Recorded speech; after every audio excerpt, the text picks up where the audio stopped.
Good evening, everyone. Would everybody please rise for the pledge?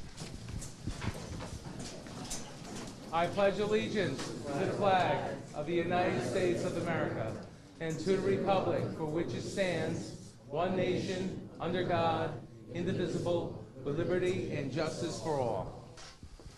Thanks for joining us tonight.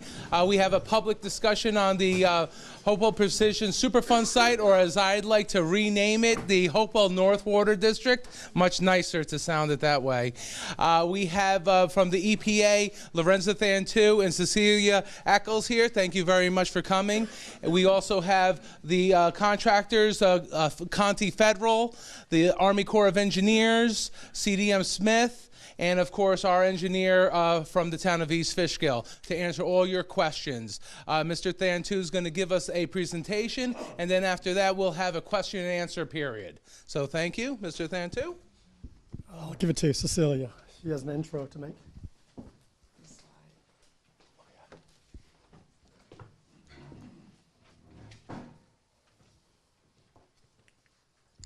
Good evening. Can you hear me?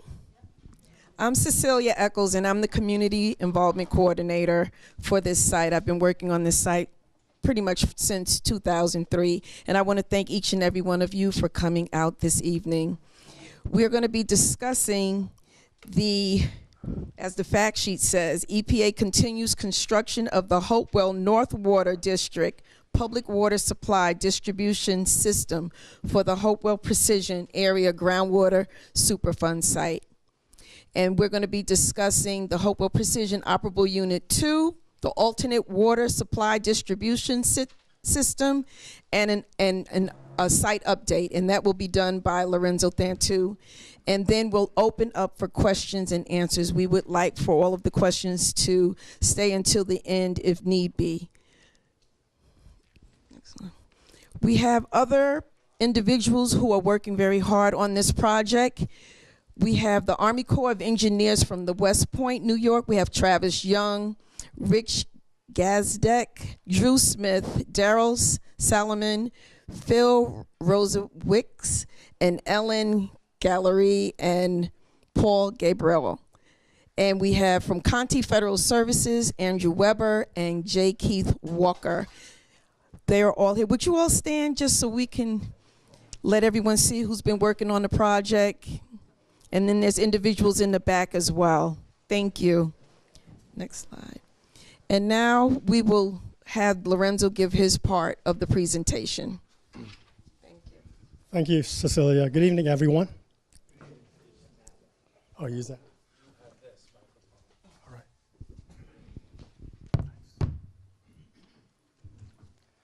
right. Can everyone see?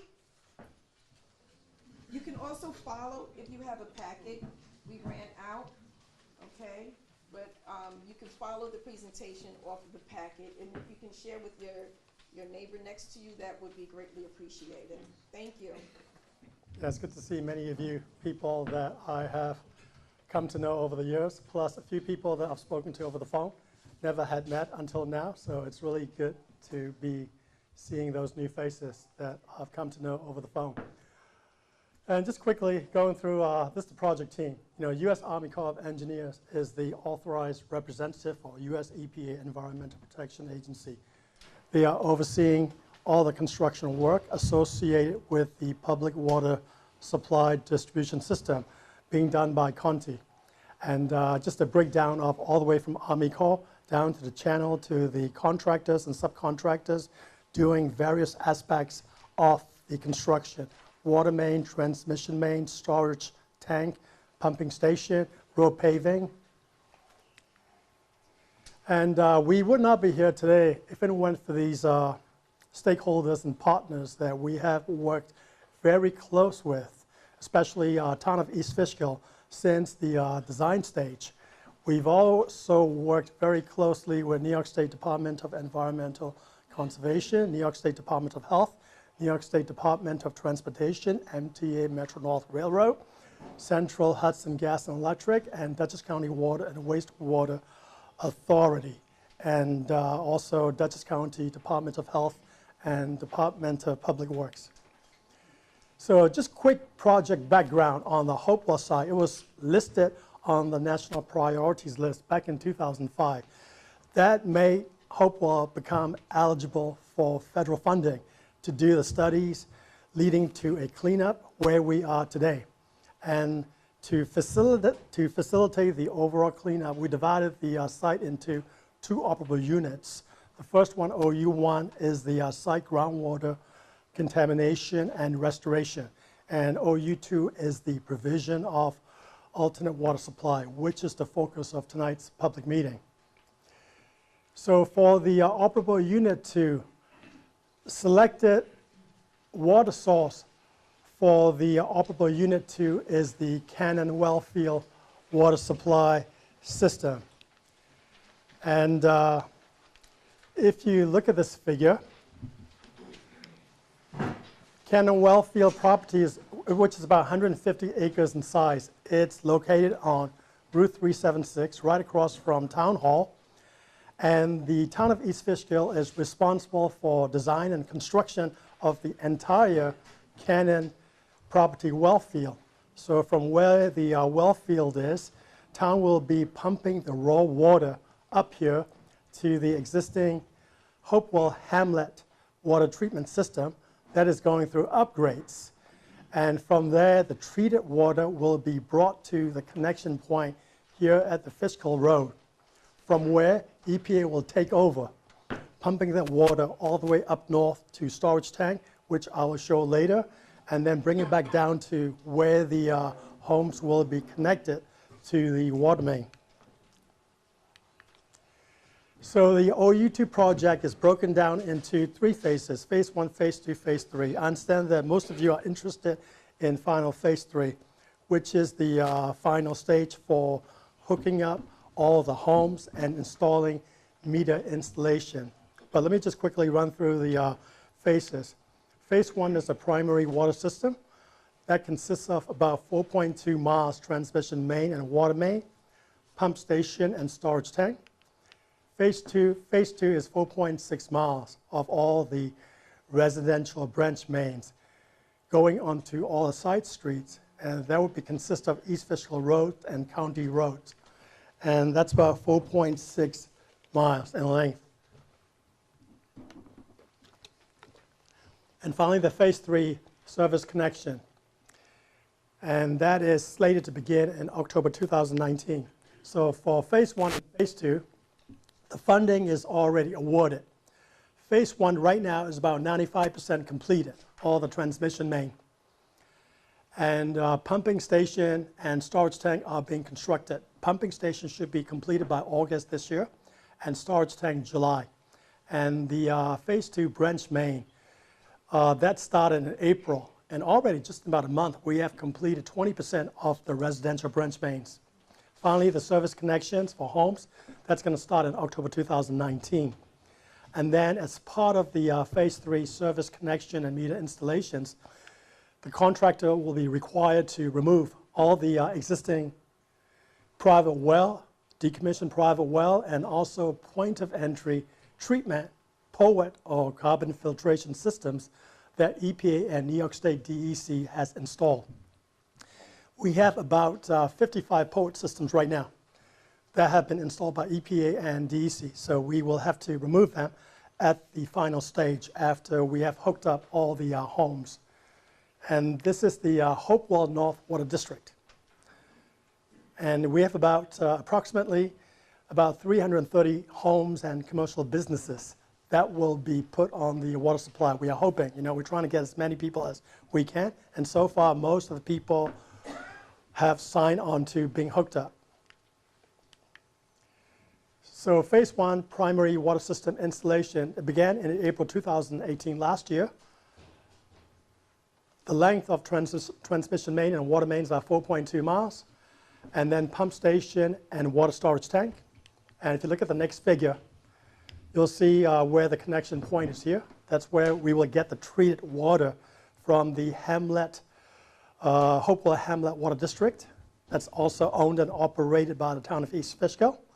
So we'll get the treated water up Fishkill Road to Railroad Avenue, to Turner Road, and then turn up north, Route 82, and then going by is the interconnection booster pumping station facility, and go up for about 1.5 miles, and we're going to make a turn right onto Oak Ridge Road, and then up on Darkwood Road to where the water storage tank is on the existing Little Switzerland well field property owned by the town of East Fishkill. So the pumping station and the storage tank are still being under construction. We don't have good pictures of these two that I would love to present to you, even though they are going to be completed in the next 3-4 months. So I'm using the renditions that we used last year at the March 2018 public availability session. So this is for the interconnecting booster pumping station, which is located near the intersection of Route 82 and Old Farm Road. And here's a picture of the storage tank, which is right off of Darkwood Road. And the storage tank is not as big as you might think. It's quite relatively small, and it's quite hidden, especially, you know, when there's full of vegetation. The height is only about 30 feet, and the inside diameter is 42 feet, and it has a capacity of 310,000 gallons to supply all the water needed for the Hopewell North Water District. Now the Phase 2 branch, that's the residential main installation. That started in April 2019. As I said earlier, we've completed already 20% of these residential mains. So these are the branches. There are like 4 branches going off of Route 82. 3 will be to the west of Route 82, and 1 would be to the east of Route 82. If you start from the north, you know, going to the east, you have Ryan Drive, Hemlock Drive, Darkwood Road, and then Hausner Drive, and also Joanne Road, which is not shown here. And then going down south, branching off to Creamery Road, Hamilton Road and Drive, Leonard Place, Canterbury, and then going down a little bit farther north, Cavella Road, Clove Branch Road, and Barris Lane, and finally down to the end of the Hopewell North Water District, West Old Farm Road, and east and west, and Timothy Lane.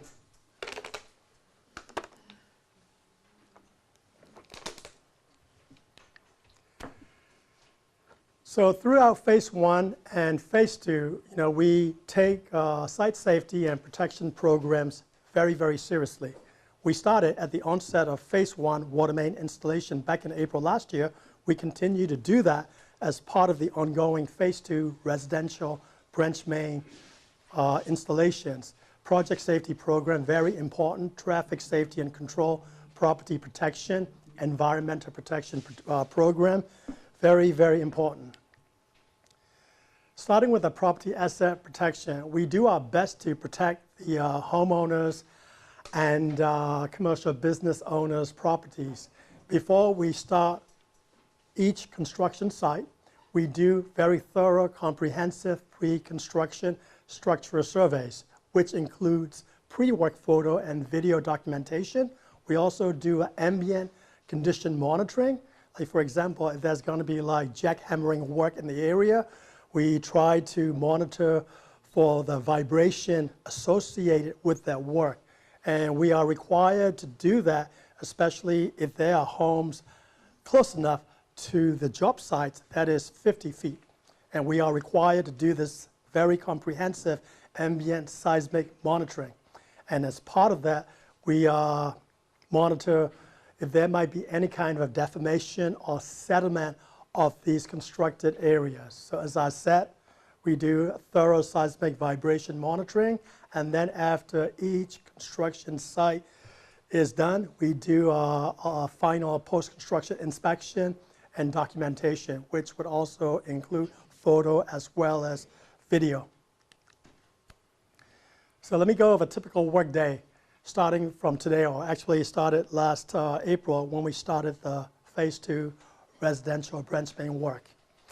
On all the roads, especially town of East Fishkill roads, like the branch main roads off of Route 82, we are doing the work 7 a.m. to 4 p.m. However, on county roads like Clove Branch Road, The hours are 8 a.m. to 4 p.m.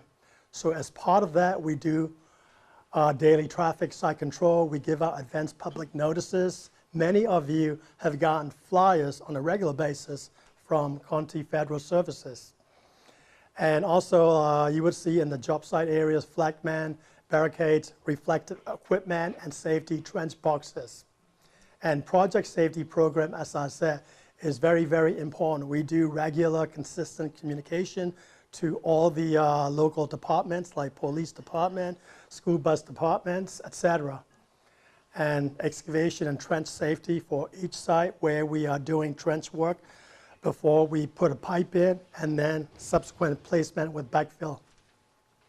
Environmental protection is very important too, as required by the New York State Department of Environmental Conservation, especially in the Waterkill area.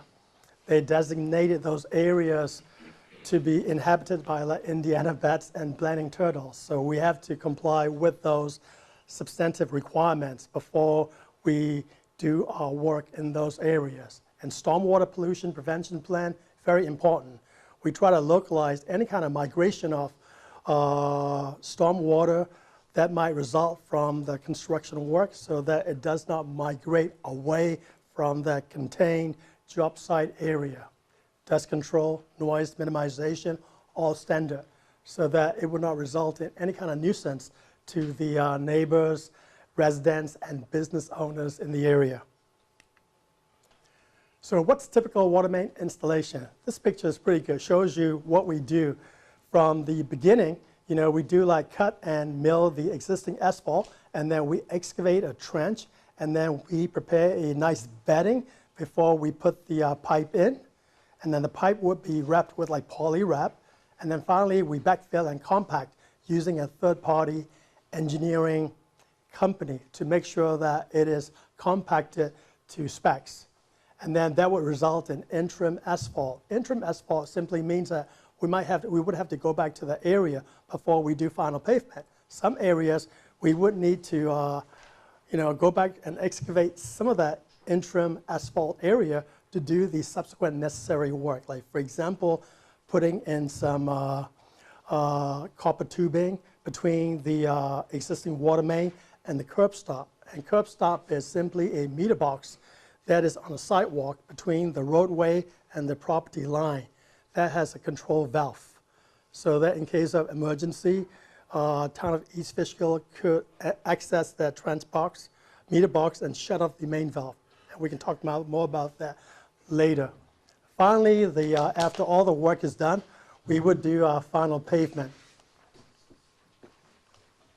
Right now, that would not be done until 2020, after all the rest of the work have been done. That would include the final phase 3 service line and meter installation work. So when we do the trench work and handling materials, all the asphalt cuttings, we send them out to a local asphalt company for recycling, and the excavated materials to a local quarry. And then, as I said earlier, what we bring back to the trench site, all the materials used for backfill have already been certified clean. They will be delivered to the work area almost on a daily basis while the work is going on. And then we would do the asphalt delivery and placement on a daily basis until the backfill is all completed. So now the typical curb stop installation for residential property.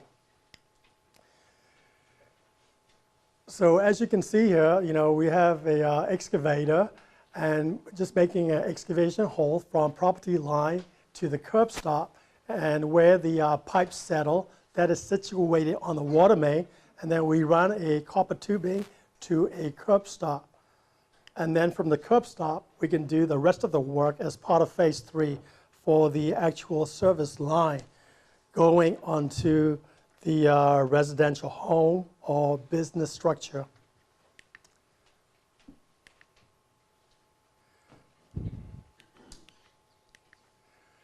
So at the end of it all, we do like restoration to try to make the all the road work that had been done looking as nicely as they can look. So pavement restoration, as I said earlier, we first do interim asphalt, and we might have to do cut and repatch, and then some seasonal site restoration before we finally do final pavement restoration, which would be in 2020.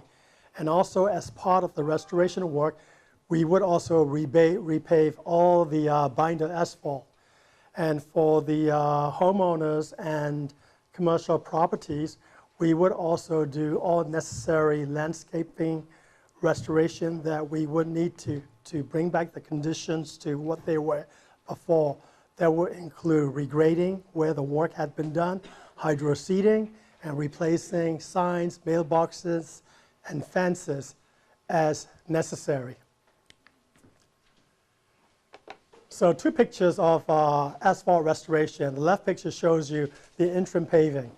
We just apply 6-inch binder after water main is installed. And finally, the final paving, that will be done in 2020. We would mill the top 2-inch of the interim pave that was done, and then we would place over it approved New York State DOT makes final asphalt paving over it, which would be all done in 2020.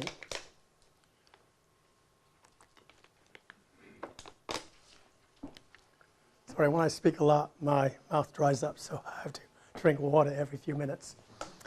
Finally, the phase 3. Yay, you know, that's what you all are waiting for. Service connections. We plan to get the funding needed in October 2019 for final phase 3.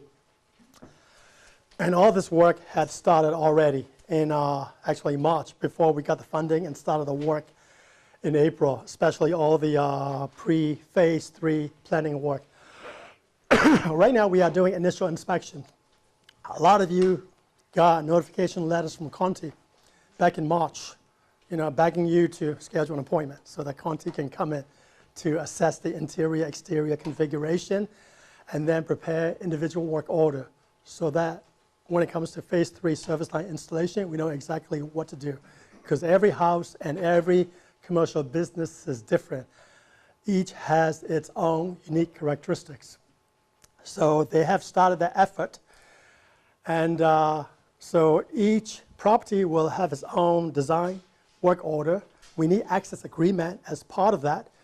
And then after all that, once the work starts, we would put in place a plastic pipe, you know, high density polyethylene HDPE from the curb stop that had been installed already to the structural foundation. And also as part of that, we would put in all the necessary water meter and appurtenances inside the house. And finally, at the end of that all, we would have to decommission and abandon those 55 EPA and DEC poets, and also you know, private wells too. And finally, after that, property restoration, which I just went over. And I have good news to share with you. When we start the service line installation, the work is going to be very minimal in terms of intrusiveness. Most properties, we will be doing directional drilling or molding. And if the distance is too long between the house foundation and where the curb stop is, we might have to use more heavy-duty machinery. But in most cases, we have this pneumatic boring tool that would cover the distance at most of these houses that will be tied up to the water line. So left is the heavy-duty horizontal directional drilling, and the right is the you know, hand-operated pneumatic boring tool. And as I said earlier, every house, every commercial business is different. I'm going to go over 3 scenarios explaining to you how we're going to try to enter the foundation. The most common one is the first one. I'm sorry, I skipped the second one. The first one, properties with high-depth sidewall foundation. In those cases, we would just run the HDPE pipeline subgrade right through the foundation wall. And then inside that, is where we will be putting in all these nice looking brand new meter device, radio transmitter, pressure regulating valves, etc., all brand new, to configure them into your existing plumbing system. So this is the standard foundation that most houses will fall into. And then the next two scenarios are those structures with shallow foundation. In those cases, we would have to mold the service line through the foundation floor. So in this case, it would go through the foundation floor and come right up and put in all the new equipment to be configured into your existing plumbing system. In the next scenario, some houses have finished basement. In those cases, we would also, again, mold through the subslab floor, but we would come up at the center of the floor slab to put in somewhere in that area towards the center instead of right next to the foundation wall to put in all the new plumbing equipment.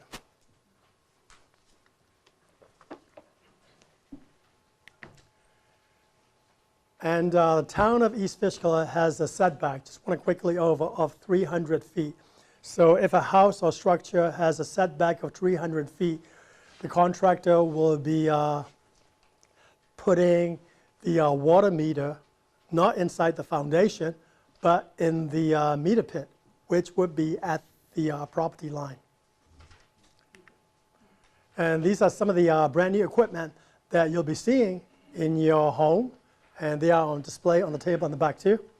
Going just more or less clockwise, you have census water meter. That'll tell you how much water you're using. And then you have a nice looking water meter radio transmitter, expansion tank, and pressure regulating or reducing valve, and double check valve, which is to prevent any backflow to the public water supply. Let me just tell you what the real benefits of hookup to water supply is. You really get a peace of mind that you are drinking safe water that is tasted on a quarterly basis, mandated by the Federal Safe Drinking Water Act. And we ran the estimates for the water bills using water from Cannon Wellfield. And monthly bills will be about $50 or about $150 a quarter, about $600 a year.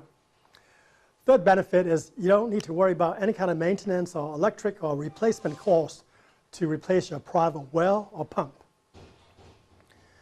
And I hear this a lot from a lot of the homeowners, like right now, you know, they are having difficulty selling the homes. But their reason so far is because they are living next to or close to Hopewell Superfund site. But another good reason is that once a home is on a public water supply, we think that it just makes it easier to sell a home. That's been my own experience too. So we see that another benefit. And I can't say enough what the environmental benefit is by going on public water supply and then abandoning your private well. That would prevent any potential in the future for like vertical migration of contamination, which we have in the Hopewell groundwater contaminant plume, which is emanating from the Hopewell Precision Superfund site at 15 and 19 Drive. It is going in the southwesterly direction, about 1.5 miles, 2 miles long. And I'm only saying that because I know a lot of the homeowners have put in much deeper wells. And, you know, they've spent a lot of money. I understand, you know, where they're coming from. I spent like $15,000 only 2-3 years ago. I really don't want to be hooked up. But my concern, EPA's concern, is that we have also seen some of these bedrock wells that have been put in place, like 150, 200 feet. And we have seen some low-level detected contamination of site-related trichloroethylene. We really don't know how it got there because much of TCE, organic chemical solvent, that used to be used at Hopewell Precision is primarily in the shallow aquifer, extending downward to about 70, 80 feet. So we're still trying to figure out how the TCE got into much deeper well, you know. So that's our big concern as official for Environmental Protection Agency. I know that there's the same concern Dutchess County Department of Health folks have too. So we're just discussing with them how best to convince, inform people to be on public water supply and abandon them private wells. And as I said earlier, all EPA and DEC permits will have to be removed. We don't have any choice with that. It's government property. Once people are hooked up, we have to remove and take them back.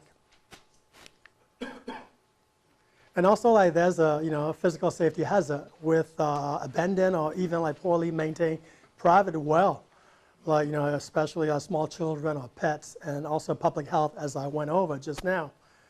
And lastly, properly decommissioned well per requirements of Dutchess County Department of Health and New York State Department of Health will eliminate all physical hazards, prevent any potential for future groundwater contamination, and it will restore original geologic conditions to what they were before.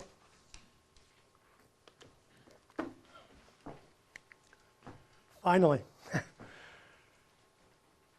so when phase 3 service connections and the rest of the work is all done, and after we have gotten all the approvals from New York State Department of Health and Dutchess County Department of Health to activate the fully constructed public water supply system, we will start the operation and maintenance O&M period. As part of that, we would do a startup demonstration testing for 2 weeks, 24/7, to make sure that the whole system is running as designed. And town of East Fishkill operators will be working alongside our contractor water system operator. And the good news is, once the town takes over running the entire Hopewell North Water District, EPA will be reimbursing all the town's costs for 1 year. That will include all chemical costs, water purchase costs, utility costs, and any and all maintenance costs. So for that 1 year period, you will not be getting any water bills from the town. Only after that 1 year ends up, you're going to start seeing these maybe quarterly bills. But minimal, about $50 a month or $150 every 3 months, every quarter. So as part of that handover, we will be furnishing the town operator all the operating manuals, master equipment list, manufacturer certification for installation, including all warranties, which is typically good for like 2 years. Yeah? And so that would be our contractor's responsibility to instruct the town operator so they be fully on board when they start running the system on their own for 1 year. Last slide. So as you see here, the contacts, from EPA. You have these site file or record centers at Town of East Fishkill Community Library and also EPA office. And from EPA, we have contact information for myself and Cecilia. And then the website where you can get all the information on the Hopewell site, including this PowerPoint presentation and all the other studies that have been done recently on the website. And I know the hotline for County Federal, very well. I hear that, you've been calling that number quite a bit, so which is great. And that is it.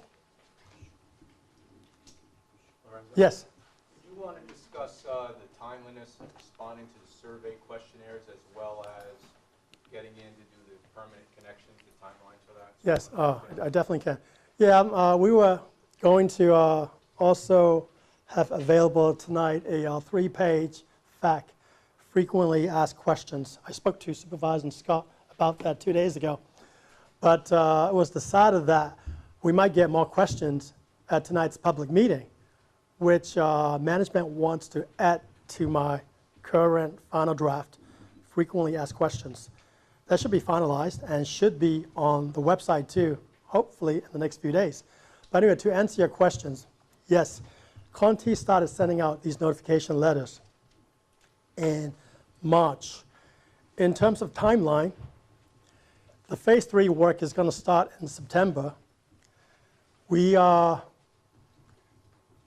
really don't have much time in that Conti is on schedule to complete all this work. Right now we are looking at sometime in spring of next year, 2020. And this will be in the frequently asked questions. In terms of how much time you have, we need to know no later than November 30th, 2019, this year, whether you are going to be hooked up to the water supply or not. Because we have a very tight schedule. We have all these subcontractors in place to do the work, especially when Conti and Army Corps gets the funding from EPA come September, and they will. So everything, the ball is really rolling and quite fast. And from what I hear, many people have responded to Conti's notification letter, and appointments are being made. But I would like to urge that those that have not called Conti, please do so ASAP, because we need all this information to schedule and phase out the phase 3 work. And we want to get enough homes so that we can systematically hook up homes. Like, for example, we want to do a few streets at a time, instead of doing 2 homes on, say, Creamery Road, instead of 10 there, So that would really adversely affect our schedule. So the sooner, the better. But we are saying again that it cannot be later than November 30th. And what's going to happen for those few people that don't respond, and then they miss the November 30th deadline, and if those people decide to want to hook up, they would have to go to the town of East Fishkill, and they would have to get their approval. And service connection, meter installation, and the rest of the work, it's not really that cheap. It could run you as much as 15 or even more, thousands of dollars. And if you respond by November 30th, all that would be done at EPA expense. And then before you know it, springtime next year, you would be on clean, safe, drinking water supply, What if you haven't gotten your letter yet? Where do you live, sir? Henry Drive? What number? 6? We'll make sure you get the letter.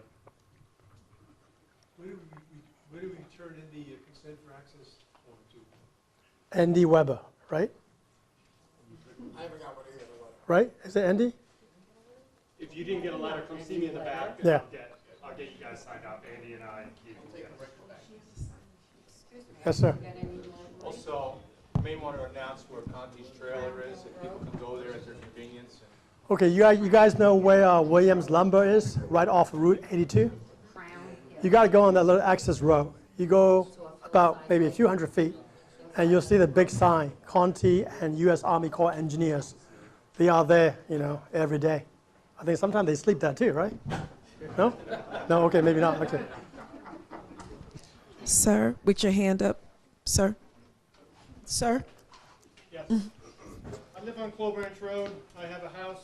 I did subdivided off a approved building lot next door. It is undeveloped. Will there be a curb stop for that undeveloped building lot? And what does it take to get a curb stop for an undeveloped building lot? We are discussing with the town to address that. And, but I can tell you that the storage tank, I said earlier, it has 310,000 gallon capacity. And when that was designed, we did put into account then existing vacant undeveloped lots. So we are discussing with Town Supervisor and Town Engineer Scott Bryan to address that as we speak. How do I stay on top of that? Can we get your name later so I can keep in touch with you? Call Scott. Thank you. Scott, yeah, Scott. Yeah, Scott's the man. Sir, right here. Yeah, I'm curious, I know the water is being supplied off of 376. What's to say that well is not contaminated or will not be contaminated?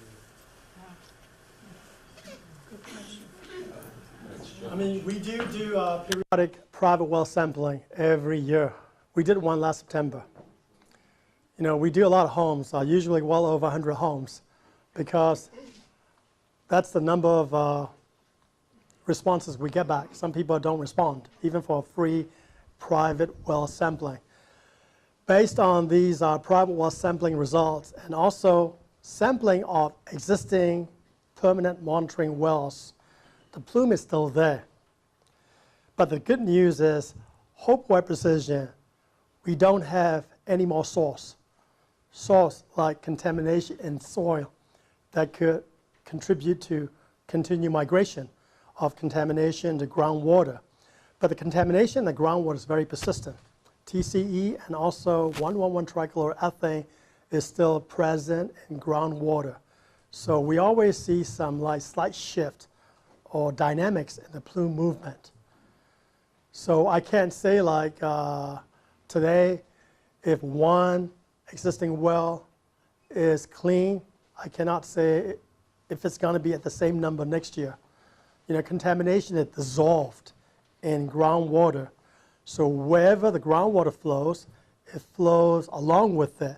And the average velocity of the groundwater movement is about 1.5 feet a day. So sometimes like, it could take years. That's why we continue to do annual private well sampling every year. Okay, I think this whole thing started,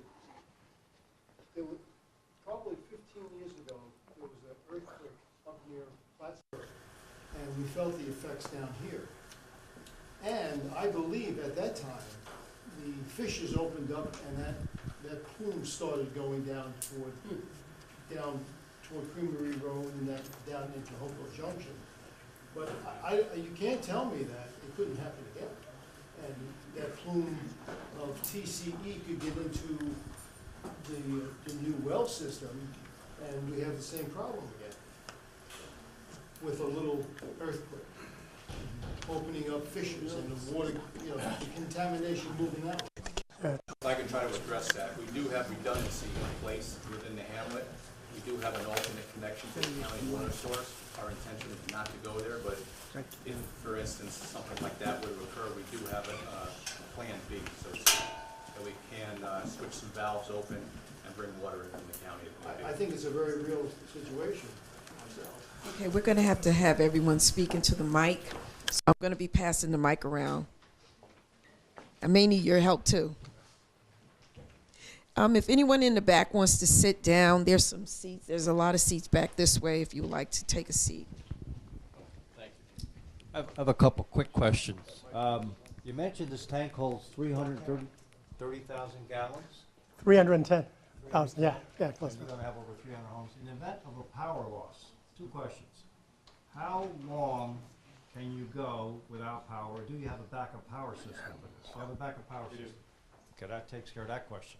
The second question, which is a little... But if that fails, we still have a whole day. Okay, what's a little more confusing is how exactly is this transfer from the private well to the public water system going to work? You're going to decommission a private well at some point. How is this hookup and decommissioning actually going to take place? You're going to come to my house and hook up the water inside my house. And disconnect the well from At the same Yeah. time? at the same time. In other words, the water's already going to be available and approved. Yeah. You're going to come in and hook it up inside Oh, the house, no put all the stoppage. stuff in, Yeah. and decommission the well. Yeah. What is involved in decommissioning the well? There's a couple, per the Dutchess County Department of Health requirements. We're going to be removing the casing, we're going to be removing the pump. You're going to go down 400 feet and take my pump out? Well, we'll pull it from the surface, yes. The well pump will get removed, the drop pipe will get removed, the electrical cables will get removed, Anything that's down in the well will get removed. It's then going to be filled with grout or sand, if that's what's approved, to fill it all the way back up. And the casing that sticks up will also be cut and removed out, so there won't be anything above ground. And how long will that take? Probably 2 days worth of work, 3 days worth of work. And access to the, do you need equipment to go through the property to do equipment, that? yeah. I mean, so you're gonna mess up the lawns and everything else? But they're responsible to make sure that it all also gets restored. So if my well is 200 feet back on my property, you're gonna go through my property with some Yeah. equipment and haul that pump out of there from 400 feet and do all that Yeah, stuff? just like a regular well drill would get access to it. And that's what's important about the individual surveys too, to make sure that Conti also knows where the wells are, so they can assess what's needed to get back into those locations also. Okay, so the cutovers in one day, and it may take a couple of days to decommission the well, but the water will be turned on. You won't be without water for more than, we have in there no more than 8 hours without water, so you'll have it, that's the max that you'll be without water for 8 hours. 8 hours. And the water will be chlorinated, I assume? Yes, from inside. Unfortunately. Yeah, you'll be getting the tap water. Back here for a minute. Did you say that you had the funding for phase 3? Yes, we do. You have the funding for phase Well, we have the funding. We have not given it to Army Corps Construction. But the EPA has the funding, Yeah, pretty much, yes. pretty much. Pretty much meaning, okay. Pretty much meaning, there's some like site. I mean, we do have the money to do the phase 3, but there are some site issues. Like, we are working with the town. I think I can tell you that the town is providing water to us. It's not going to be free to EPA, and they are investing a lot of expenditures, for the Hopewell Hamlet treatment system upgrades, which is necessary to bring water from Cannon Wellfield to EPA to use it for the Hopewell North Water District. So that's like a side discussion we are having with the town to, come up with a figure to reimburse the town for the prorated cost that EPA would otherwise incur if EPA were to do the work ourselves. But in terms of the real work needed for phase 3, the money is there, and it is on schedule to be awarded in September. Great, thank you.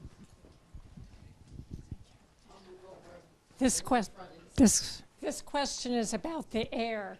Will you maintain a presence for the venting? I can't remember what the name of the... Yeah, subslab ventilation system, also Yes. called, you might know it as subslab depressurization system. In fact, earlier today, I was on a long conference call with my management about how we are going to address continuing the operation maintenance of the SVS systems. So the answer Yes, is yes? they you will Okay, continue good. to be maintained. And also, we do our annual vapor indoor sampling.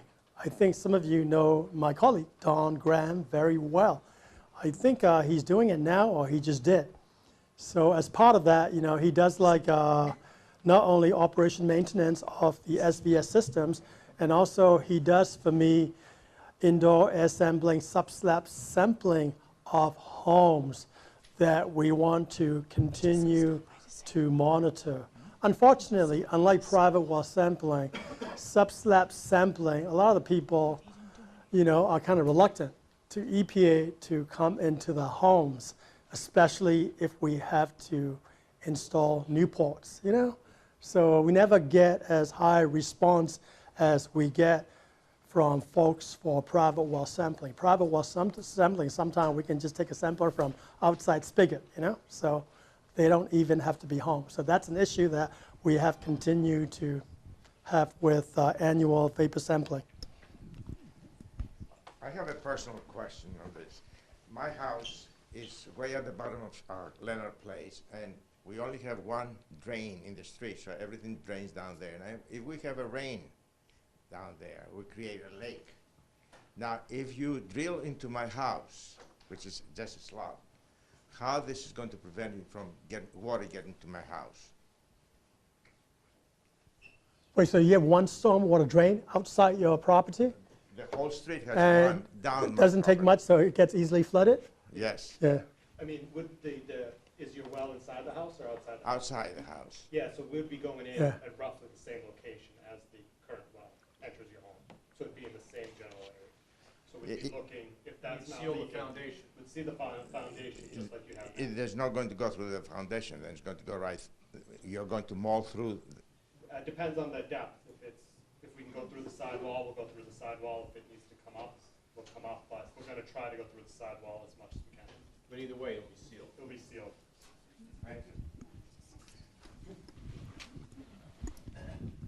Okay, with the private well, we have a tank in the basement where we put the crystals, you know, fill up the crystals. Is that necessary with the town well? Oh, the softeners? The softener, yeah, sorry. I believe that will continue to be necessary. Pardon me? That'll continue to be necessary. It will be, Yeah, that's just the nature of the water. I see. And we also have a UV light, which the water has to pass You through. won't need the UV light. And if we kept it, would it be effective?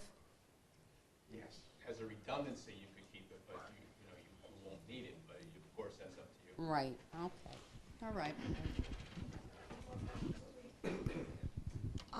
Some of us that have the test wells, do you plan to keep them or decommission them at some point?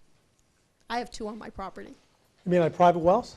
No, I have Test- your test wells, Monitor wells. the monitoring wells. Oh, that's remedial investigation. We would love to keep them. Yeah, I spoke to you about that, once, yeah. You weren't sure though at the Yeah, time, yeah, so no, you we were were- just wondering. Yeah. But unless, it interferes with the work Conti is going to be doing, then that comes first. That would have to be taken out, and then we might put in new ones someplace else. Yeah, we continue to monitor these monitoring wells, because those were all strategically placed to monitor the movement of the plumes. So those are all very necessary. What type of water pressure would we be expecting? 50, right? Oh, 50. About 60, 70 pounds of pressure. Consistent through all houses? Well, on top of that question, if you have a 30-50 system, Right. if 60 or 30 is Sir, going to be too sir, much. sorry, So sorry, that's, sorry. so, Say that you again, want to say please. it Yeah, Paul. On top of the question that was just asked about the pressure, my system is a 30-50. So will the pressure of the new line be too much for the house plumbing? That's a good question. That's why we actually included a pressure regulating valve. So the system pressure is designed for 60 to 70 pounds or up to 80 in certain areas in the system. But we have a pressure regulator that we're installing to make sure that the final pressure the home is seeing is the same that exists today. So we don't overpressurize your system. Okay, will it continue holding the steady pressure, 60 pounds? Or well, what's the volume? Sir, hold up. We gotta get you on camera. Come on, say that again. Say that again. I got 2 questions. I have 400 feet well. What's the chances we can keep the well? I want to get hooked up, and also I like to use it for geothermal. Well, closed loop. Another question, how much volume water is going to come to that pipe, to the house? I understand it's 60 PSI, but it will continue 60 PSI in 5 gallons per minute or 20 gallons per minute. Because some showers, they take like 20 gallons per minute. It will stay 60 pounds pressure. So Thank you. Each home was sized in accordance with the plumbing codes requirements for fixture units.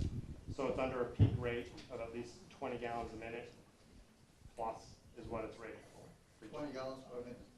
Can we get back to That's the size, that's what everything is sized for when it comes into your house to take that amount. So it's more than enough. The wells are probably putting out only 5, 7, 8 gallons a minute. The water you'll be getting from the system will be double what you'd be getting out of your own wells. And also, how about the geothermal, where we can keep the well? It's 400 feet, closed loop. I have the same thing. My water's crystal clear. Why Can't I isolate it in the basement, use it for the garden hose, the pool, washing cars? We're gonna tie into your water. So let me just address that. Wait.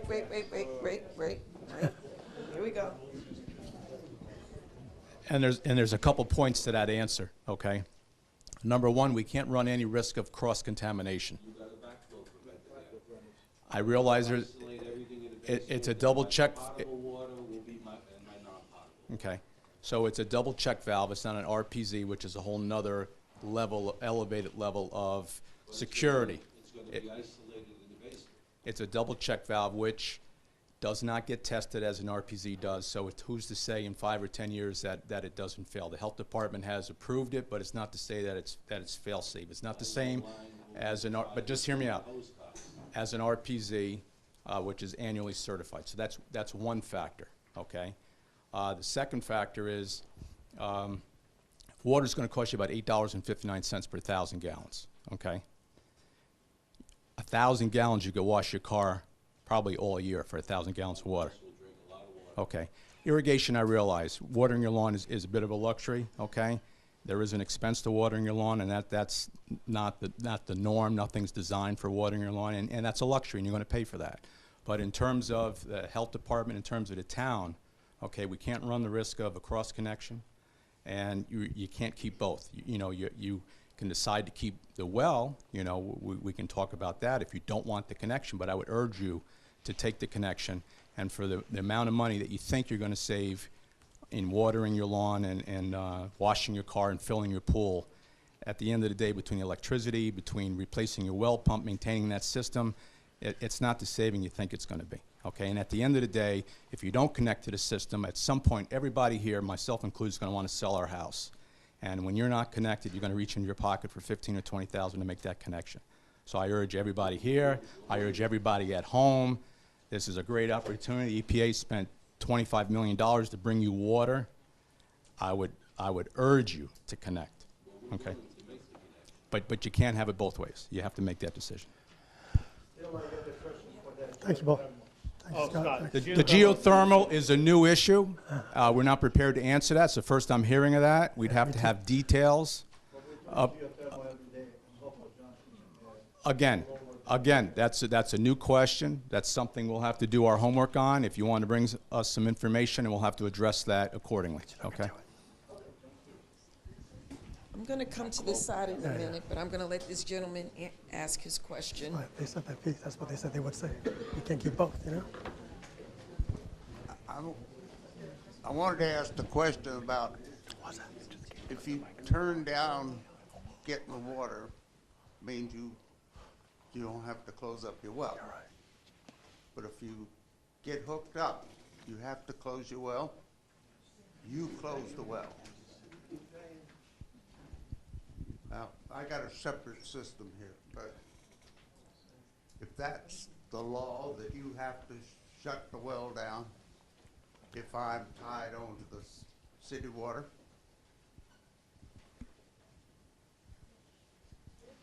Yes, that's the answer. Yes. We will evaluate geothermal independently of everything else. Yes.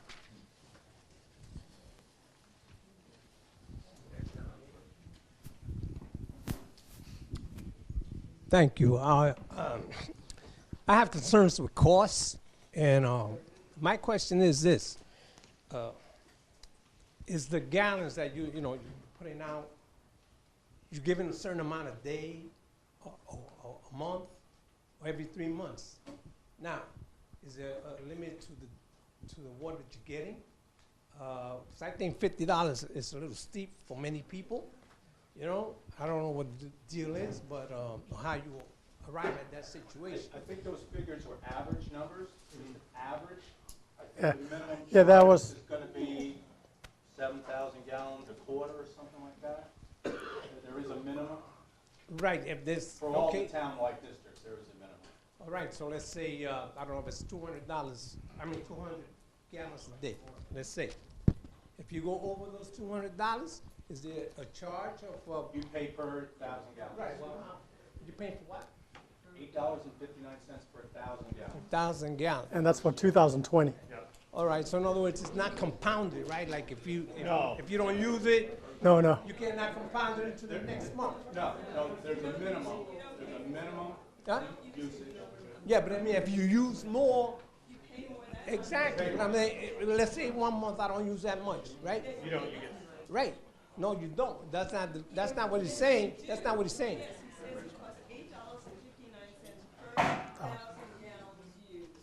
So anybody who's hooked up, for example, I have another house in South Carolina and we have water. If I use the water more to irrigate my lawn and everything, I pay more. In the wintertime, I pay much less. You pay less or you pay more based on your usage, like electricity.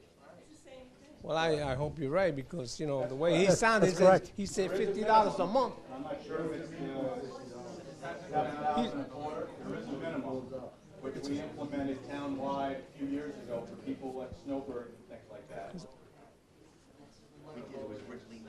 We're talking about all this water. So there is a minimum. What is the minimum? I believe it's approximately 7,000 gallons a quarter, approximately. A quarter.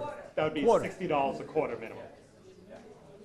A quarter. So that's basically about 2,000 gallons a month. That's what you're saying. You know, a little more.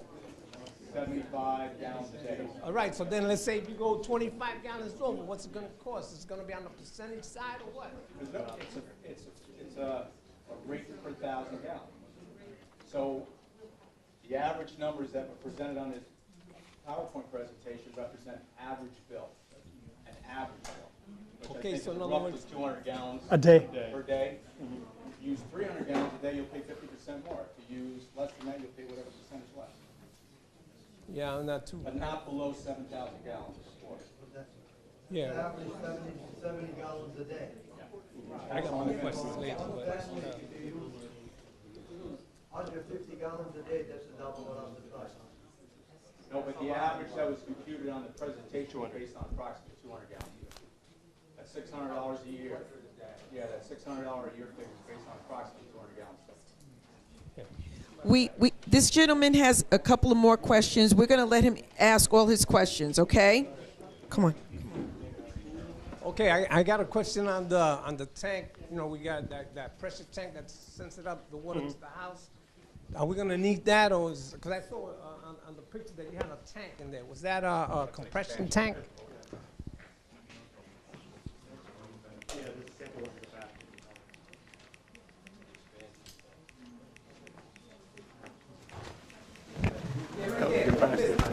Yeah, I'm going back. We need that? There's one in the back, that's it. It's an expansion tank. Oh, it has nothing to do with water? So, with the new system, your well tanks will be removed. Okay, So, the expansion system. There will be a check valve, as you can see, and a pressure regulating valve, as you can see.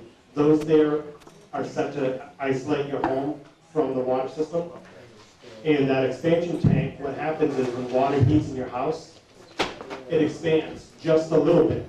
That small bladder tank that you see there is to take off that slack so that you don't break a pipe or you don't have, you know, those safety valves on your hot water tank, so those don't pop, okay? Okay, and now the water. It's like this big. That right there is, yeah, and they're gonna be. It's like a tank on your furnace, yeah. Yeah. Just so you know, each of them are gonna be individually sized. They're based on your size of your hot water tank, incoming pressure, temperature. So they're all gonna be individually sized. So it'll either be that size or the next size up, which is very small. Well, that's one back to joke. He said something about the expansion tank. Are we gonna continue to have that same pressure? Oh, yes, the expansion tank is just there to relieve it when the hot water's in the system, so it has a place to go.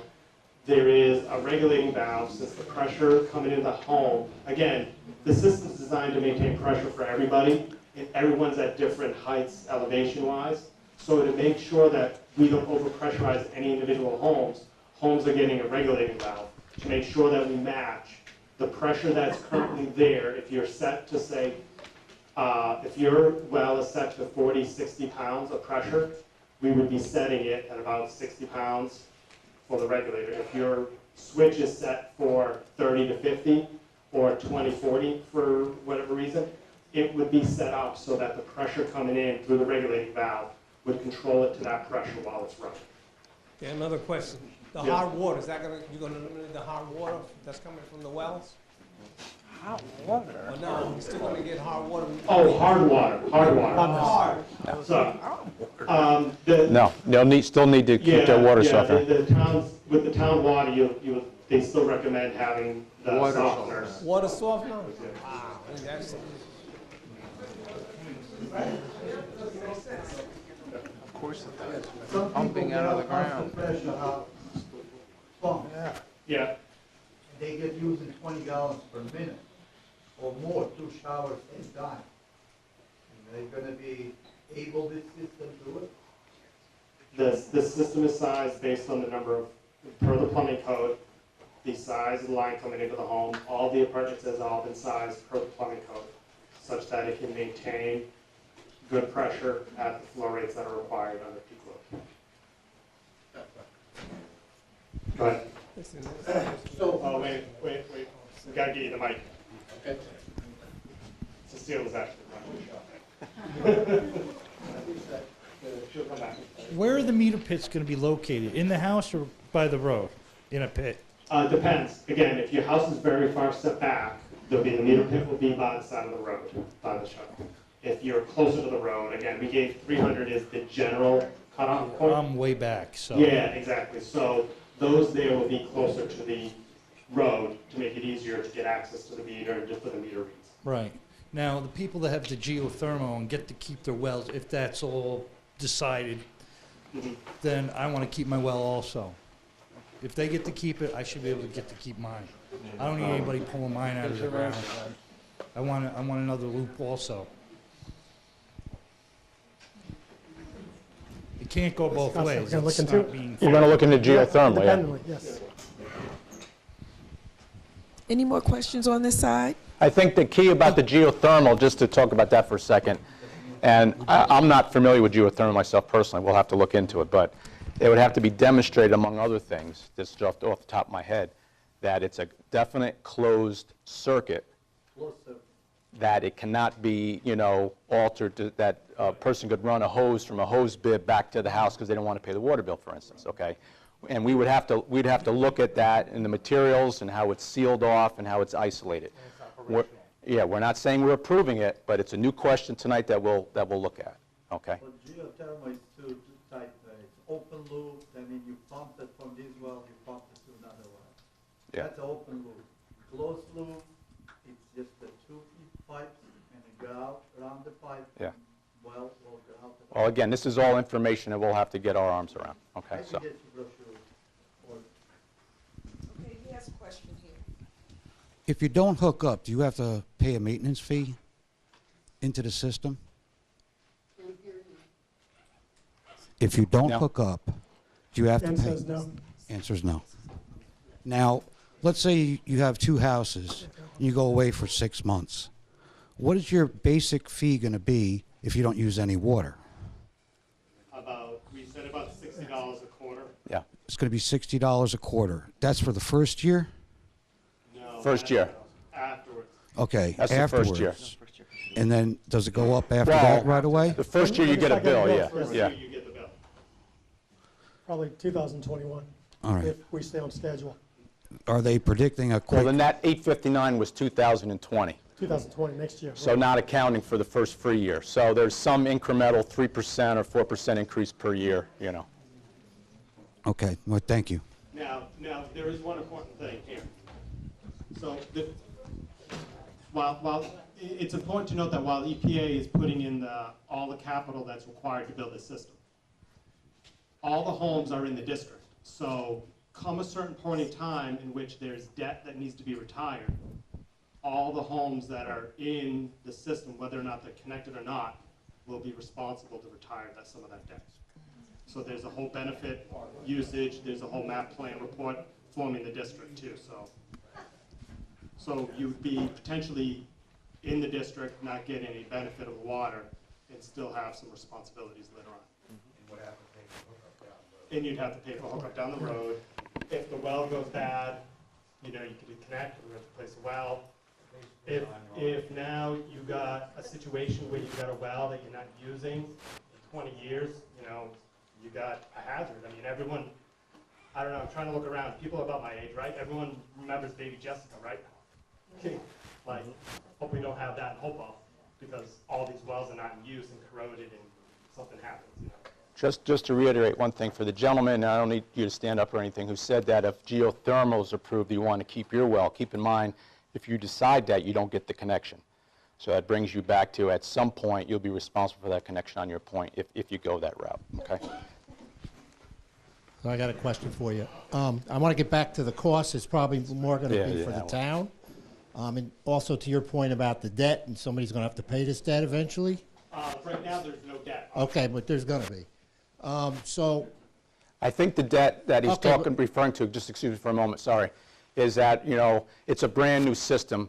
Repairs should be at a minimum. Okay. But for all our systems, we set aside a capital reserve fund, right? Okay. I think that's So what he's my alluding question to is for future for repairs. the cost. You said in addition to the monthly cost, is there going to be a reassessment on the affected homes and a tax increase on these homes? No. No. Because of the new system and the maintenance of the system, somebody's got to pay for it. That's totally independent, I believe. No, Okay, so there's no expectation of my taxes going up. No, first off, the assessment, the town, we have an independent assessor who assesses your home yearly.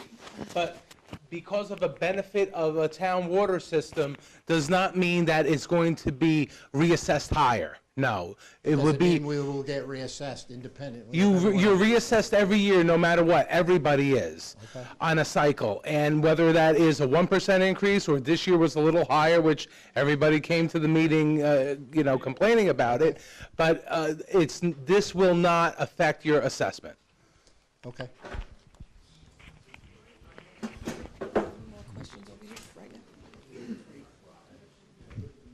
Excuse me. Question I have is about, you talked about water pressure and adjusting regulator. Is there a pressure gauge in the system? There will be a pressure gauge. There'll be a pressure gauge in the system, okay. That's how we can, that's All how right. we'll be able to regulate, to know we get it. Perfect. I met with Bruce, Sorry about that. and actually, I had no problem with the guy. He showed me preliminary plans on coming down my block. Of course, I got the letter the day after my driveway was done, but he showed me what was going on. They should drill under your driveway. Yeah. Well, no, it should have no effect on my driveway, according to what was mentioned. But the question I have, Bruce, related, we got on a topic, the situation of my personal property, house and whatnot. Do they have to come into the house, or can they at some point pick up my supply line after my well and come into the house without much disruption of property? We will look at that. Okay. Obviously, our concern is we want to make sure that when we leave, you don't have an issue, because pressures will be a little different, and we don't want to have that pipe. Well, I like to address that in that, again, we would strongly urge everybody to run the new service straight into the house, and there's a couple of reasons why. Number one, it's free, okay? Number two, it'll be brand new, okay?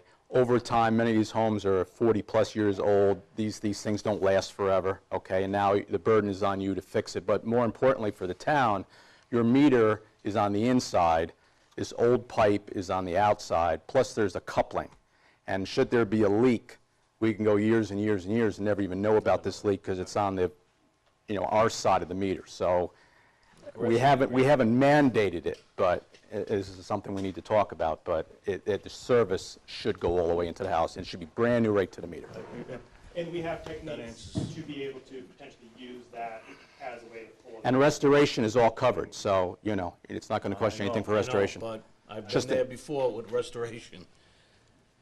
Again, their office is right by Williams Lumber, right on Bryway, and Keith Walker, you want to see this gentleman right here? That question, will they follow that line? Will they follow the path? They can. We can follow that path if we feel that's the best option. So yes, that is a process. Because I know, like you said, you're a Leonard place. Right. A lot of those come into the center of the home. That was something we are exploring, of using the old line as a way to pull in a new, larger line into the same location. What are the size of these water mains coming into the house, the service coming into The water meters, all the residential ones are 1 inch, but outside they'll start at 1 1/4 to 1 1/2 up to 2 inch lines if you're far enough away. And now all of this equipment is guaranteed or warranted for 2 years? Longer than that. It's at least a year, but what is it? Depends on the equipment, right? No, the water meters are from the town. They're the town's water meter, yeah. So the water meter is owned by the town. Which means we replace those. Yeah, but all the other equipment has a 1 year warranty. 1 year warranty.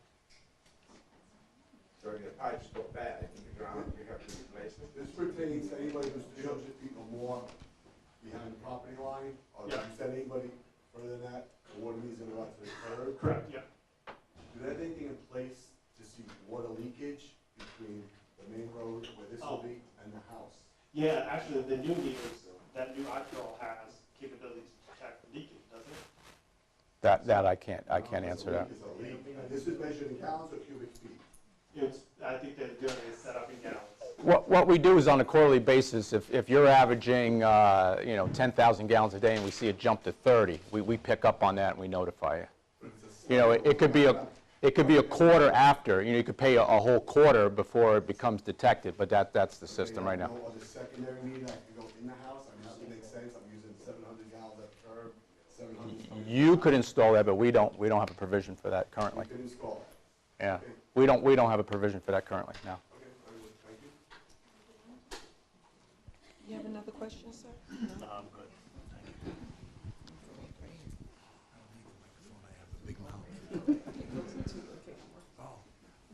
What if 5 or 10 years down the road some of this equipment fails? Who's responsible then?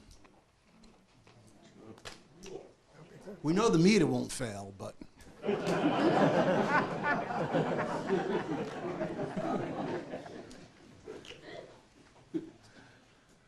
So we've done the best in terms of the pipeline. It's just like the stuff you had in your house now. Who's responsible for it now? Not safety provisions, but a lot of quality control provisions to make sure that the systems are installed per specifications. They were pretty substantial specs that were written to make sure that we had a quality product at the end.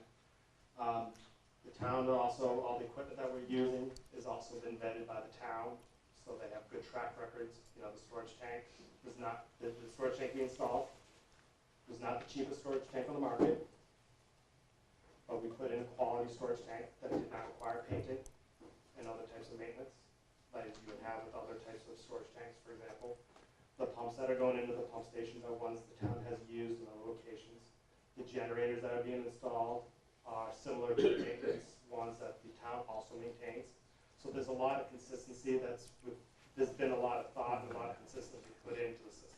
He needs those, Paul. Those, Yes. No, those would be part of, after the 1 year warranty would be part of your, calling out a plumber to fix. For example, those expansion tanks don't last forever. Right, but they're like $40, $50. So who would we call then for repairs? A plumber or the town water? Plumber. No, plumber. Okay. George, don't call me. If that were right. Yeah. No one's calling me. I had a question about the Hopewell North Water District. How many other water districts are close to it that could ever be connected up to help spread the cost? Is Hopewell Hamlet close? Is Hopewell Glen close? Is there any possibility that any other water districts could be linked to this to spread cost out? Not in the foreseeable future. I mean, basically you have a system that has zero debt. All our other systems in the town have a debt component. Okay. So your system is basically about the cheapest water there is in town right now. So if a new subdivision were to come along, it's possible that they could come in and help share some costs, but we're not sure what type of improvements might be necessary to even give them enough water. But just bear in mind, right now you have zero debt, and the only other system in the town that has zero debt is the other Superfund site, Shenandoah. Thank you, Scott.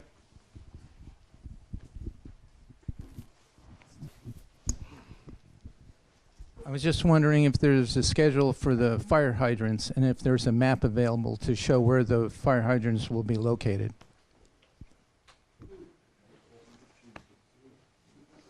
Yeah, we have a location of all the hydrants. They're also, when they're being installed too, it's important to note that they're marked out, reviewed between the construction crew, Army Corps, to make sure they're in a good location.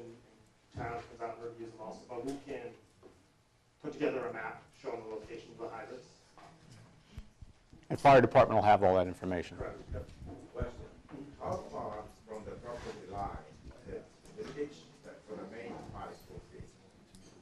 Right, is it going to be on the road or it's going to be on the property? Would you say that again? How far from the property line the main ditch is going to be?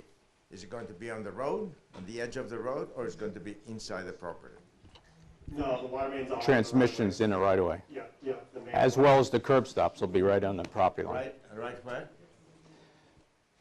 The curb stops will be on the property line. The main water main is all in town roadway, right away.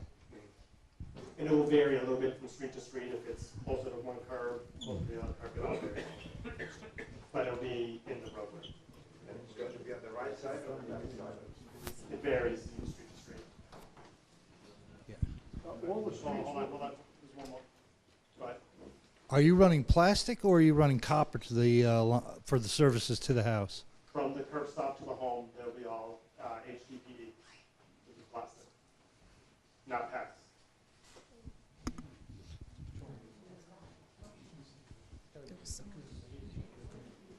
What's the PSI in that pipe? 160 pounds.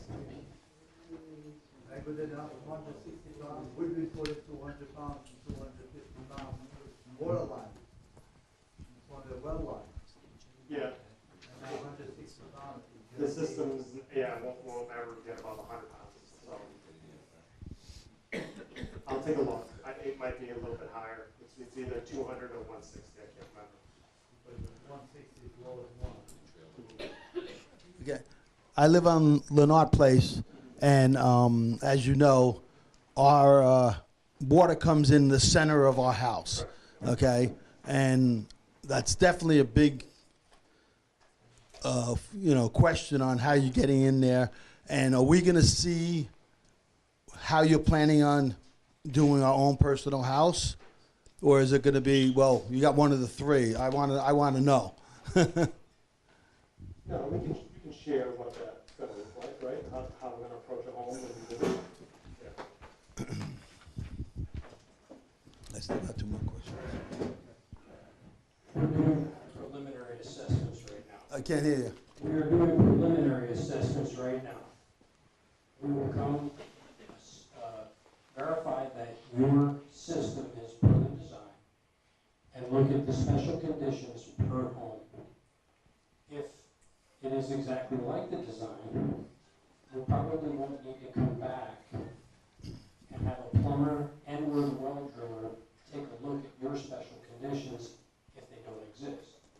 However, if you have a finished basement and your well comes up with a finished area, not only will we have to do the plumbing to get there, but we're going to have finished carpentry to restore your property to its original condition. So there may be a few extra visits with special contractors to make sure we can restore your home to its condition prior to our disturbance. Okay. Well, that's not the question is, I want to know before you step foot in my house on what you're going to do. And that's the question I'm asking. I'm not going to be able to do that till I see it.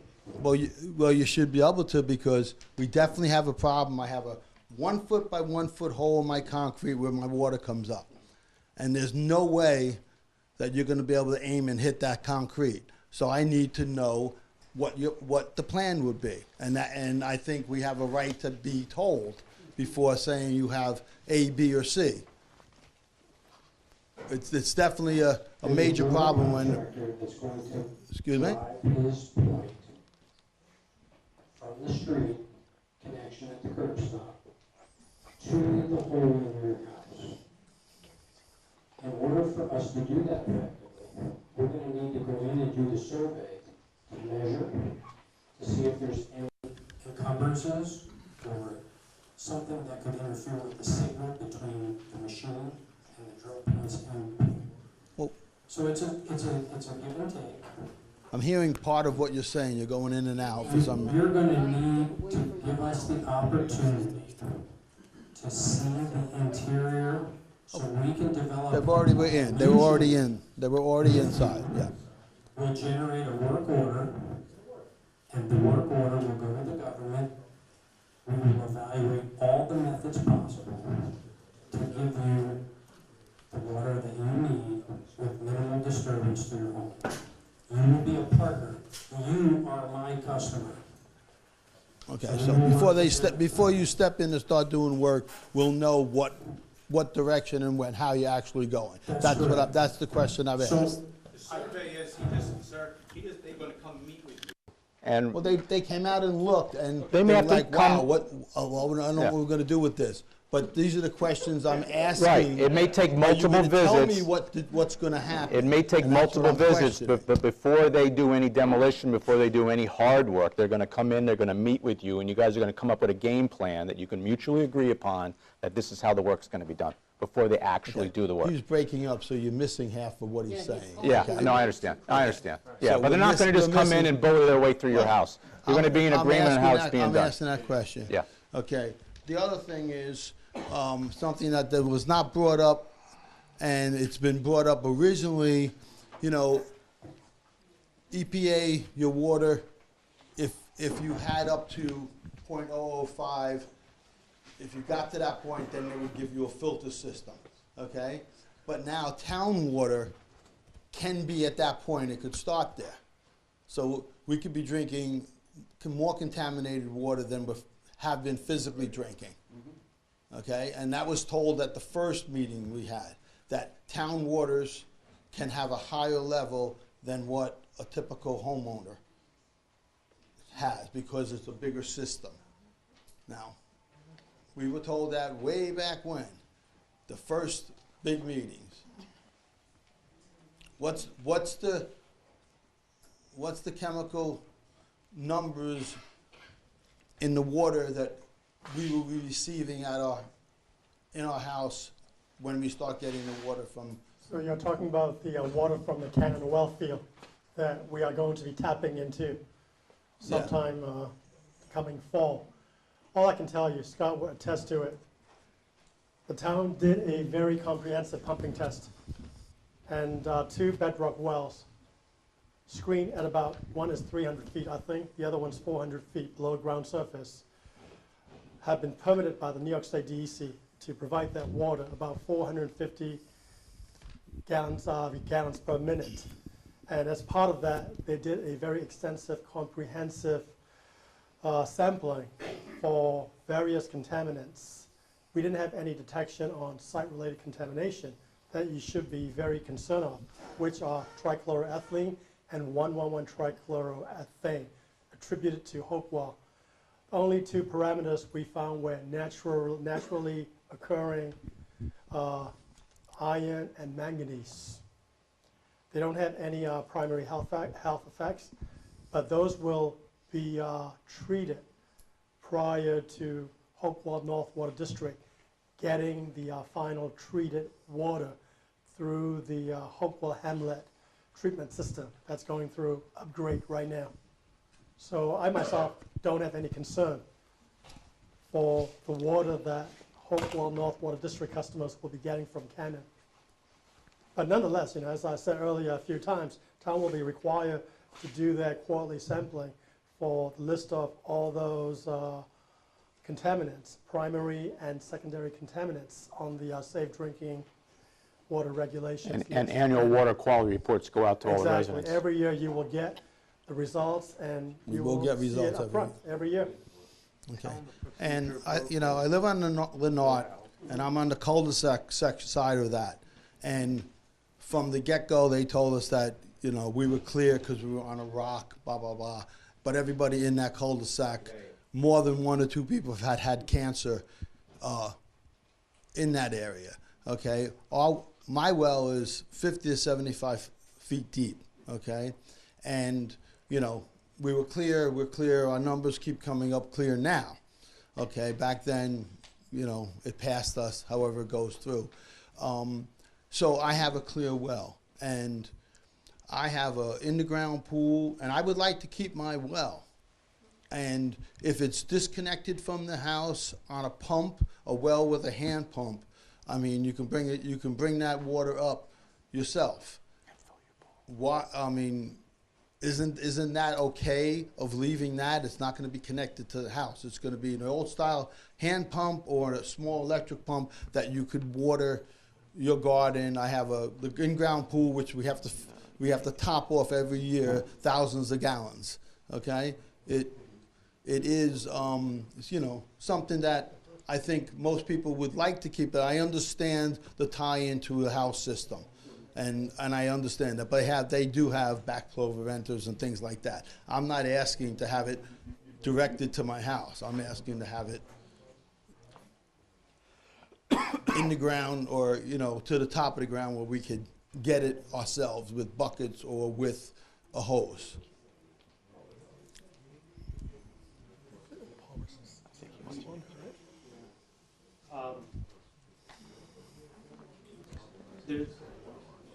I don't mean to put Jim Teed on the spotlight and Lee. Is there anything you'd want to say in terms of the county's perspective on this? The town already has said, if you want to connect, we have to abandon the wells. Yeah, right. You list on your map plan a cost of $467 per year. Is that to the individual homeowner after year 1, or when does that kick in? So that was done in 2014 or 15? Right, and since then, we've made some adjustments based on we have a new operator, chemical costs, electrical costs, et cetera, and we just updated to, I think, $8.59 projected for 2020. Well, in last year's, the 2018 report, you had listed $202. So what increased that cost from 202 to 467? 202? Yeah, if you look at the two reports online side by side, 2018 lists 202, 2019 lists 467. I don't know what 202 is. That doesn't sound right. There's never 202. So there's obviously 2 components. There's the O&M cost and the cost to purchase the water. So I wonder if there was 2 separate numbers. There are 2 separate numbers. The first number lists the cost for the water, and then the second number lists the O&M cost, the 467. Okay. So when does that kick in for the homeowners? At year 1 or year 2? After year Well, those 2 might be added together. That's what I'm thinking. They're added together. Yeah. After year 1, once we have turned over, once the Year after the town has taken over. And then while the contractor's doing the work on the homeowner's property, is the homeowner going to be listed as an additional on their insurance policy, or what happens if there's some type of incident, either to your property, to the personnel working there, or the homeowner?